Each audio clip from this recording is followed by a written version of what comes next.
দেওয়ারের ছেলে হয়, এভাবে নির্মমভাবে হত্যা করেছে। নওগাঁ নিউজ 2.0 সবাইকে স্বাগতম।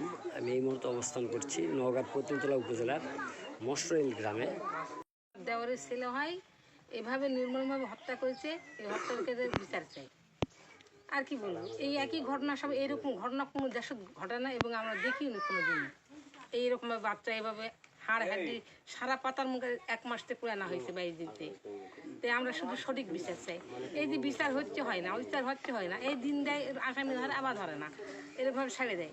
তো যেটা সঠিক হবে সেভাবে আপনারা বিচার করেন। কেন ছেড়ে দিচ্ছে বলে মনে করেন? এরা তো আমরা বলতে পারি না। আমরা তো কাল দেখেছি আজকে আসামি তারিখ পড়েছে, যাচ্ছে, আবার আমাকে তারিখ ছেড়ে চলে আসছে। আসে নানান কথা বলে যে আমাদের জামিন হয়ে আসছি, এটা করেছি ওটা করেছি। কিভাবে কি তদন্তের তো আমরা তো আর মেয়েরা বলতে পারবো না। এই গ্রামে আমার বাড়ি, মোস্তাফিজুর আমার দেবর হয় সম্পর্কে।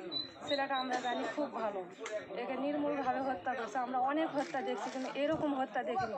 কোথাও ওদের মাংস আমরা খুঁজে পাইনি। 8 দিনের মধ্যে যে মাংস গলে যায় এইরকম আমরা কোথাও দেখিনি।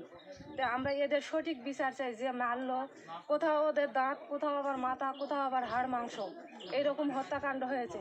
যে আসল খুনি তাকে ধরার জন্য আমি অনুরোধ করছি, যাকে তাকে অযথা হয়রানি না করে যে আসল খুনি তাকেই ধরুক, সুষ্ঠু বিচার হোক। আজকে মোস্তাফিজুরকে হত্যা করেছে, কাল আমার সন্তান করবে, আরেকদিন আরেক মাস বুক খালি করবে।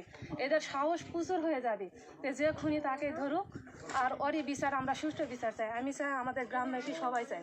ছেলেটা খুব ভালো, ওদের পরিবারও ভালো, ওর বাবা মারও কার সাথে গন্ডগোল করার এরকম কিছু না।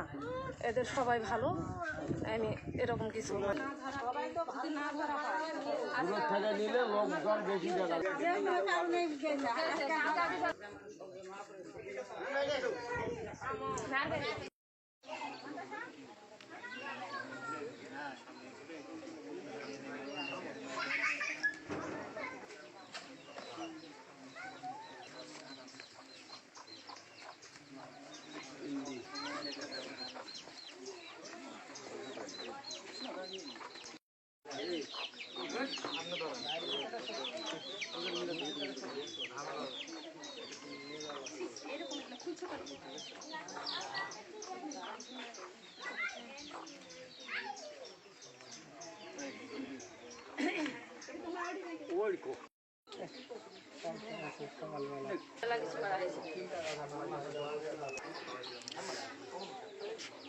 নওগাঁ নিউজ 2.0 সবাইকে স্বাগতম।